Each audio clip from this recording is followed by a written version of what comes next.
right there. Take the shot. I wanna be forever young. And he'd be gone, like a ghost. Do you really wanna live forever?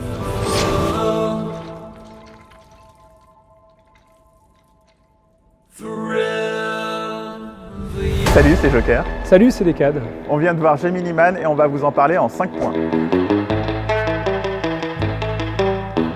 Point numéro 1, les effets spéciaux. Alors c'est quand même l'un des arguments principaux de vente de ce film. Eh bien, le rajeunissement de Will Smith est plutôt bien fait, je dirais que c'est réussi à 80%. Par contre, moi ce qui m'a beaucoup gêné sont les cascades en 3D, ça a vraiment détruit un peu le plaisir que je pouvais avoir devant les scènes d'action et ça c'est vraiment dommage. Techniquement, c'est quand même assez réussi, moi je dirais que le défi est vraiment relevé. Néanmoins, comme on va le voir ensuite, réussir un défi technique c'est bien, mais avoir un bon film autour c'est mieux. C'est un peu comme si on regardait Jurassic Park et qu'il y a les dinosaures en 3D qui sont hyper bien faits, mais que autour il y avait un film assez moyen et du coup ça rend l'exploit technique beaucoup plus faible au final. Point numéro 2, Will Smith et Will Smith. C'est le deuxième argument de vente de ce film. Bon, certes il est convaincant, il fait ce qu'on demande, mais il joue le rôle d'un tueur calculateur et froid et pourtant il est encore avec ses valeurs là de bon père de famille, gna gna gna gna gna gna. Boring. C'est le mec un peu dark, c'est un tueur sans pitié, mais en même temps il aime bien les petits enfants, il est gentil, il te dit ce qu'il faut boire, ce qu'il faut écouter comme musique, il est trop sympa, oh là là. Will Smith, ta carrière est en chute libre,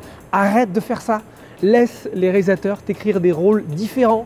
Arrête de faire le même putain de rôle tout le temps. À la limite, il est un petit peu plus intéressant quand il joue le jeune Will Smith, mais au bout d'un moment, avec ce personnage, ça se transforme un peu à la foire à la pleurnichade. Franchement, c'est bien un peu insupportable, quoi. Point numéro 3, le scénario. Pour moi, c'est vraiment le point faible du film. Il y a plein d'incohérences de partout, les dialogues sonnent faux. Alors qu'on avait une bonne idée de base, c'est frustrant. Alors on a un concept quand même original qui se tient plutôt. On a une histoire assez classique en somme. Ce qui est vraiment dommage, c'est vraiment le manque de subtilité dans l'écriture. T'as les personnages qui disent littéralement à l'écran ce qu'ils ressentent, comment ils sont.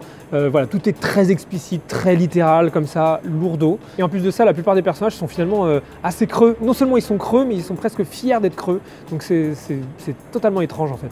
Point numéro 4, la réalisation. Alors, dernier argument de vente, c'est Ang Lee derrière la caméra. Pour moi, la réalisation n'était pas très inspirée et encore moins inspirante, mais je crois que Decade a peut-être plus à dire sur le sujet. Oui, j'ai plein de choses à dire. Effectivement, on a tendance à le négliger, mais le film est quand même réalisé par Ang Lee, le réalisateur de Hulk, Tigre et Dragon, l'Odyssée de Pi, Billy Lynn, etc. En tout cas, la réalisation, c'est un peu le truc pour moi qui sauve le film, notamment dans les scènes d'action que je trouve assez inventive et assez bien foutue. Tout est très lisible, très dynamique. Il y a même une approche esthétique assez étrange mais originale des couleurs. Il y a un côté très clair, très clean. Je suis pas forcément fan de cette approche, mais je trouve ça néanmoins original. Point numéro 5, les thèmes du film.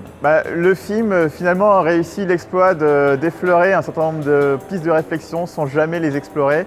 C'est assez frustrant. En particulier la dichotomie entre l'inné et l'acquis, c'est-à-dire que on avait quand même de la matière à pouvoir faire la différence entre quelqu'un d'expérience et un jeune loup qui pouvait s'affronter sur ces thèmes-là et finalement on ne le retrouve pas. Vu le concept de base, le film aurait pu parler de déterminisme, de conditionnement, d'éducation, mais au final tout ça est juste survolé à peine pour passer à la scène d'action suivante, quoi. Au final, j'étais quand même un peu déçu par le film, même si je n'attendais pas grand-chose non plus. Mais finalement, ça aurait été mieux qu'ils explorent de manière plus assumée un côté plaisir coupable, comme un John Wick ou un Fast and Furious. Et là, finalement, on n'a pas assez sur ce point-là, on n'a pas assez sur le côté réflexion ou autre. Donc, c'est assez plat pour moi et du coup, ça me donne une note de 5 sur 10. On a d'un côté une ambition intellectuelle et technique assez dingue et de l'autre côté une écriture assez concon, assez simple, assez simpliste qui fait qu'on est un petit peu frustré mais un peu diverti quand même et un peu surpris mais pas trop.